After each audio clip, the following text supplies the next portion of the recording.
ಮೂರನೇ ತಾರೀಕು celebrity ಶೋನ PVR ಅಲ್ಲಿ ಓರೆಂಜ್ ಮಾಲ್ ಅಲ್ಲಿ ಅರೇಂಜ್ ಮಾಡಿದ್ವಿ. ಮಾಧ್ಯಮದ ಮಿತ್ರರಲ್ಲಿ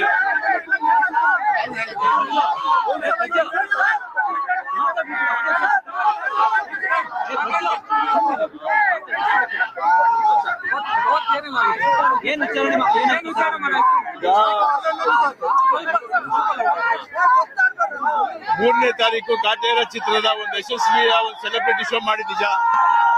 ಅದು ಆ ಸಂದರ್ಭದಲ್ಲಿ ಚಿತ್ರರಂಗದ ಹಿರಿಯರು ಗಣ್ಯ ವ್ಯಕ್ತಿಗಳನ್ನ ನಾವು ಕರೆಸಿದ್ವಿ. ಕರೆಸಿದಾಗ ಚಿತ್ರ ನೋಡ್ಕೊಂಡು ಹೊರಡುವಾಗ ತುಂಬಾ ಲೇಟ್ ಆಗ್ತಾ ಇತ್ತು. ನಾನೇ ರಿಕ್ವೆಸ್ಟ್ ಮಾಡಿದೆ, ಎಲ್ಲ ಹೊಡ್ತಾ ಇದ್ದೀರಾ, ಊಟ ಮಾಡ್ಕೊಂಡು ಹೋಗಿ ಅಂತ ನಾನೇ, ಯಾಕಂದ್ರೆ ತುಂಬಾ ಲೇಟ್ ಆಗಿತ್ತು ಅಂತ. ದರ್ಶನ್ ಹೊಟ್ಬಿಟ್ಟಿದ್ರು. ಸೊ ನಾನು ಧನಂಜಯ ಅವರು, ಸತೀಶ್ ಆಗ್ಬೋದು, ಅಭಿಷೇಕ್ ಅವರೆಲ್ಲ ಇದ್ದಾಗ ನಾನು ಅವ್ರನ್ನ ರಿಕ್ವೆಸ್ಟ್ ಮಾಡಿದೆ. ಅಲ್ಲಿ ಜೆಟ್ಲಾಗ್ ಅಂದ್ರೆ ಓನರ್ ನಮ್ ಜಗದೀಶ್ ಅವರು, ನಮ್ಮ ಚಿತ್ರರಂಗದ ಗಣ್ಯವ್ಯಕ್ತಿ ಇಯಾಸು ಅವರು ಬಂದಿದ್ರು ನಮ್ಮ ಜೊತೆಯಲ್ಲಿ. ನಾನು ರಿಕ್ವೆಸ್ಟ್ ಮಾಡಿದೆ, ನಿಮ್ಮ ಹೋಟ್ಲಲ್ಲಿ ಒಂದು ಊಟದ ವ್ಯವಸ್ಥೆ ಮಾಡ್ಕೊಡಿ, ಎಲ್ಲ ದಯ್ಯೋ ಬನ್ನಿ ಅಣ್ಣ ಅಂತಂದು. ಏನ್ ಪ್ಲಾನ್ಡ್ ಆಗಿ ನಾವೇನು ಪಾರ್ಟಿ ಮಾಡ್ಬೇಕು ಅನ್ನೋ ಉದ್ದೇಶದಲ್ಲಿ ಇರ್ಲಿಲ್ಲ ನಮ್ಗೆ. ಆ ಒಂದು ಉದ್ದೇಶದಲ್ಲಿ ನಾನು ಇವ್ರನ್ನೆಲ್ಲ ಕರ್ಕೊಂಡು ಹೋಗಿ ದರ್ಶನ್ ಫೋನ್ ಮಾಡಿ ದರ್ಶನ್ ಬಂದ್ರು. ಆಮೇಲೆ ಇವರೆಲ್ಲ ಅವರೇ ಬನ್ನಿ ಅಂತ ಅವ್ರು ಹೋದವ್ರು ವಾಪಸ್ ಬಂದ್ರು. ಬಂದ ಮೇಲೆ ಒಂದು ಊಟದ ವ್ಯವಸ್ಥೆ ಮಾಡಬೇಕು ಅಂದ್ರೆ ಆ ಸಿಬ್ಬಂದಿಗಳೆಲ್ಲ ಒಟ್ಬಿಟ್ಟಿದ್ರು ಜಟ್ಲಾಗಲ್ಲಿ. ಹೋದ್ಮೇಲೆ ಪಾಪ ಅವ್ರನ್ನ ಕರೆಸಿ ತಿರ್ಗಾ ಎಷ್ಟು ಆಗುತ್ತೋ ಅಷ್ಟು ಊಟ ತಿಂಡಿ ಕೊಡೋದಕ್ಕೆ ಲೇಟ್ ಆಯ್ತು. ಆ ಲೇಟ್ ಆಗಿದ್ದು ಅಷ್ಟೇ ಹೊರತು ಮಿಕ್ಕಿದ್ದು ಯಾವುದೇ ತರದ ಊಟ ಮಾಡ್ಕೊಂಡು ನಾವು ಹೊಟ್ಟಿದೀವಿ. ಒಂದು ಚಿಕ್ಕ ಗಲಾಟೆ ಗಲಭೆ ಇಲ್ಲದೆ, ಅಕ್ಕಪಕ್ಕ ಯಾರಿಗೂ ತೊಂದರೆ ಆಗದಂಗೆ, ಮತ್ತೆ ಸಾರ್ವಜನಿಕರಿಗೆ ಏನು ತೊಂದರೆ ಆಗುತ್ತಾ ಎಲ್ಲಾ ತರದ್ದು ಗಮನ ದರ್ಶನ್ ಅವ್ರು ಕೇಳಿದ್ರು. ಯಾರು ಆಗಿಲ್ಲ. ಆ ಸಂದರ್ಭದಲ್ಲಿ ನಮ್ಮನ್ನ ಯಾವ ಅಬಕಾರಿ ಅಧಿಕಾರಿಗಳಾಗ್ಬೋದು ಇಲ್ಲ ಪೊಲೀಸ್ ಅವರಾಗ್ಲಿ ಯಾರು ಬಂದು ನಮ್ಮನ್ನ ಲೇಟ್ ಆಗಿದೆ ಹೊರಡಿ ಅಂತ ಯಾರು ನಮ್ಗೆ ಹೇಳಿಲ್ಲ, ನಮಗೂ ಗೊತ್ತಿಲ್ಲ. ಸೊ ಊಟ ಮಾಡ್ಕೊಂಡು ನಾವು ಹೊಟ್ಟಿದೀವಿ. ಇಷ್ಟೇ ನಡೆದಿದ್ದು. ಇದಾಗಿದ್ದಕ್ಕೆ ನಮಗೆ ನಾವು ಗ್ರಾಹಕರು ಎಕ್ಸೈಸ್ ಡಿಪಾರ್ಟ್ಮೆಂಟ್ ಅಲ್ಲಿ ಯಾವುದೇ ತರದ ವೈಲೇಷನ್ ಆಗಿದೆ ರೂಲ್ಸ್ ಪ್ರಕಾರ ನಾವು ನ್ಯಾಯಕ್ಕೆ ತಲೆ ಬಾಗಲೇಬೇಕು. ಎರಡನೇ ಮಾತಿಲ್ಲ, ನ್ಯಾಯಕ್ಕೆ ತಲೆ ಬಾಗ್ಬೇಕು ನಾವು. ಬಟ್ ಗ್ರಾಹಕರಿಗೆ ಇದೇ ಫಸ್ಟ್ ಟೈಮ್ ಗ್ರಾಹಕರಿಗೆ ನೋಟಿಸ್ ಕೊಟ್ಟು ಠಾಣೆಗೆ ಕರೆಸಿ ಈ ತರ ಒಂದು ಸ್ಟೇಟ್ಮೆಂಟ್ ತಗೋಬೇಕು ಅನ್ನೋದು ಎಷ್ಟು ನಮಗೆ ಗೊತ್ತಿಲ್ಲ. ಇಲ್ಲ 1 ಗಂಟೆ ಮೇಲೆ ಬಾರಲ್ಲಿ ಕೂತ್ಕೊಂಡಿರೋರಿಗೆಲ್ಲ ಇಲ್ಲಿವರೆಗೂ ಎಷ್ಟು ಜನಕ್ಕೆ ನೀವು ಈ ತರ ನೋಟಿಸ್ ಕೊಟ್ಟು ಕರ್ಸ್ಕೊಂಡು ಸ್ಟೇಟ್ಮೆಂಟ್ ಮಾಡಿದ್ದೀರಾ ನಮಗೆ ಗೊತ್ತಿಲ್ಲ. ಅದನ್ನ ನೀವೇ ಕೇಳ್ಕೊಳ್ಳಿ. ಮಾಧ್ಯಮ ನೀವು ಕೇಳ್ಬೇಕು, ಅದನ್ನ ಮಾಧ್ಯಮನೇ ಕೇಳ್ಬೇಕು ನೀವು, ಆಯ್ತಾ?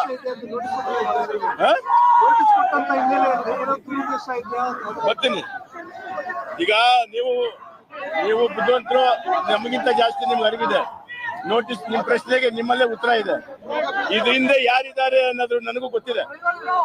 ಒಬ್ಬ ದರ್ಶನ್ ಅನ್ನೋರ್ನ ಒಂದು ಚಿತ್ರ ಹಿಟ್ಟಾಗಿದ್ದ ತಕ್ಷಣ ಒಂದು ಚಿತ್ರ ಈ ನಮ್ಮ ರಾಜ್ಯದಲ್ಲಿ ದೊಡ್ಡ ಸಕ್ಸಸ್ ಆಗಿದ್ದಕ್ಕೆ ಆ ಒಂದು ಹೆಸರಿಗೆ ಮಸಿ ಬಳಿಬೇಕು ಅಂತ ಯಾರ್ಯಾರು ಏನೇನ್ ಮಾಡ್ತಾರೋ ನನಗೆ ಗೊತ್ತಿದೆ.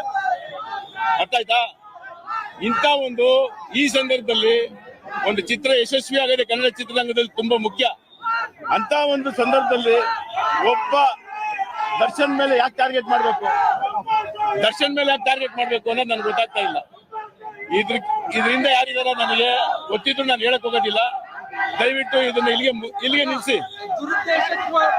ಷಡ್ಯಂತ್ರ ಮಾಡಿ ಕೇಸ್ ಮಾಡ್ತಿದ್ದಾರೆ ಅದು ನಿಮಗೂ ಗೊತ್ತು, ನನಗೂ ಗೊತ್ತು, ಇಡೀ ರಾಜ್ಯ ಜನಕ್ಕೆ ಗೊತ್ತು.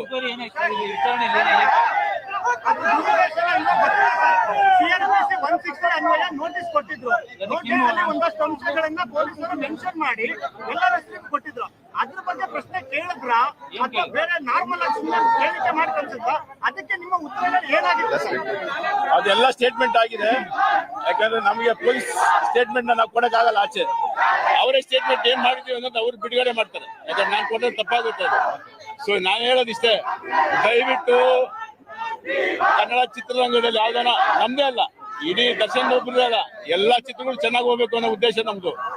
ನೋಡಿ, ಇವರೆಲ್ಲಾರು ಸತೀಶ್ ಆಗ್ಬೋದು, ಚಿಕ್ಕಣ್ಣ ಆಗ್ಬೋದು, ಧನಂಜಯ ಆಗ್ಬೋದು, ನಮ್ಮ ಅಭಿಷೇಕ್ ಅಂಬರೀಶ್ ಆಗ್ಬೋದು, ನಿಮ್ಗೆಲ್ರಿಗೂ ಗೊತ್ತಿರಂಗೆ ಒಬ್ಬ ದರ್ಶನ್ ಅನ್ನೋರು 10 ಜನ ನಾಯಕ ನಟರನ್ನ ಹುಟ್ಟಾಕ್ಬೇಕು ಅನ್ನೋ ಹೊರಟಿರೋರು, ಒಂದೊಳ್ಳೆ ಸ್ಥಾನಮಾನಕ್ಕೆ ತರಬೇಕು ಅವ್ರಿಗೆ ಅನ್ನೋದು ಪ್ರಯತ್ನ ಪಡ್ತಾ ಇರೋಂಥ ವ್ಯಕ್ತಿಗೆ ಅವರ ಇಮೇಜ್ನ, ಅವ್ರ ಹೆಸರನ್ನ ಭಂಗ ಮಾಡೋದಿದೆಯಲ್ಲ, ಅದನ್ನ ನಾನಲ್ಲ, ಇಡೀ ದಿ-ಬಾಸ್ ಅಭಿಮಾನಿಗಳು ಖಂಡಿಸ್ತಾರೆ, ಇಡೀ ಚಿತ್ರರಂಗ ಖಂಡಿಸ್ತೀವಿ. ಮತ್ತೇನಾದ್ರು ಕರೆದಿಲ್ಲ ಸರ್?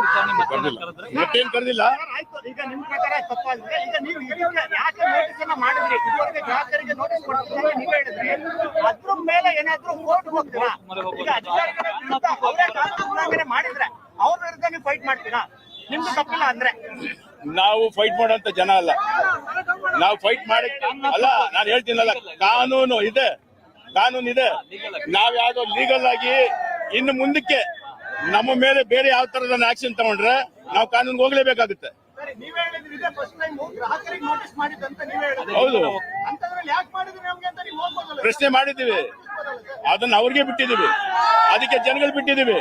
ನಿಮ್ ಪ್ರಶ್ನೆಗೆ ಜನ ಉತ್ತರ ಕೊಡ್ಲಿ. ಯಾಕೆ ಇಲಾಖೆ ಸರ್ಕಾರ ಎರಡು ಒಂದೇ. ನಾನು ಹೇಳೋದು ಇದಕ್ಕೆ ಮೇಲೆ ಏನಾದ್ರು ತಿರ್ಗಾ ನಮ್ಮ ಮೇಲೆ ಆಕ್ಷನ್ ತಗೋತೀವಿ ಅನ್ನೋದೇನ ಬಂದ್ರೆ ಡೆಫಿನೆಟ್ ಆಗಿ ನಾವು ನಮ್ಮ ನಾವು ನ್ಯಾಯಾಂಗಕ್ಕೆ ಹೋಗ್ಲೇಬೇಕಾಗುತ್ತೆ.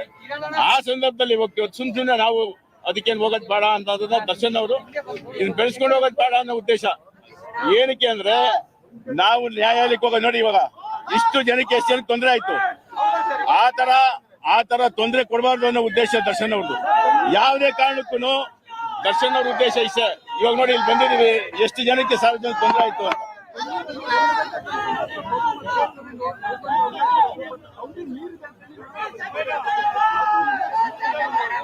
ಅಲ್ಲ, ಇಡೀ ಬೆಂಗಳೂರಲ್ಲಿ ಈ ತರ ಎಷ್ಟೋ ನೂರಾರು ಬಾರ್ಗಳು 1 ಗಂಟೆ ಮೇಲೆ ನಡೆಸ್ತಾ ಇದ್ದಾರೆ.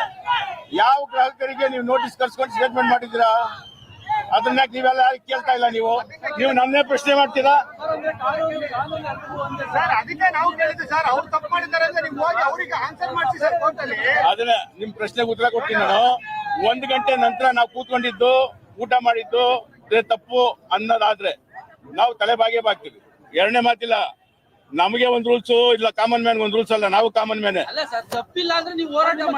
ಹೋರಾಟ ಮಾಡಲಿ ಅಂದ್ರೆ ಹೋರಾಟಕ್ಕೆ ಬಂದಿದ್ದೀವಿ. ಅಲ್ಲ, ನಿಮ್ ಭಾಗ ಏನ್ ಅಲ್ಲಿಗೆ? ನೀವು ಏನ್ ಬರೀ ಪ್ರಶ್ನೆ ಮಾಡೋದಷ್ಟೇ ನೀವು?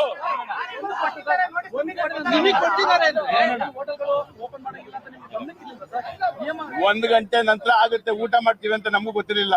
ನಾವು 1 ಗಂಟೆ ಒಳಗೆ ಊಟ ಮಾಡಿ ಹೊರಡ್ಬೇಕು ಅಂತಾನೆ ಹೋಗಿದ್ದೆ. ಅಲ್ಲಿ ಪಾರ್ಟಿ ಮಾಡಿಲ್ಲ, ಪಾರ್ಟಿ ಅಲ್ಲ ಅದು, ಊಟಕ್ಕೆ ರಿಕ್ವೆಸ್ಟ್ ಮಾಡಿ ಹೋಗಿದ್ ನಾವು.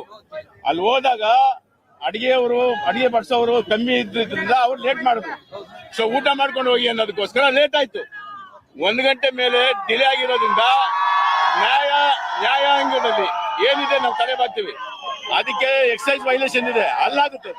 ಪೊಲೀಸ್ ಬಂದಿದ್ರು ಆ ಟೈಮ್ ಯಾರು ಬಂದಿಲ್ಲ, ನಮ್ಮನ್ನ ಯಾರು ಬಂದು ಕೇಳಿಲ್ಲ. ಅವ್ರು ಹೇಳ್ತಾರೆ ನಾವು 1 ಗಂಟೆ ಕ್ಲೋಸ್ ಮಾಡಿದ್ವಿ. ಯಾರು ನಮ್ಗೆ ಯಾರು ಬಂದಿಲ್ಲ, ಯಾರು ಕರೆದಿಲ್ಲ, ಯಾರು ಕೇಳಲಿಲ್ಲ, ಯಾರು ಬಂದಿಲ್ಲ. ನಮ್ಗೆ ಹತ್ರ ಯಾರು ಬಂದು ಕೇಳಿಲ್ಲ.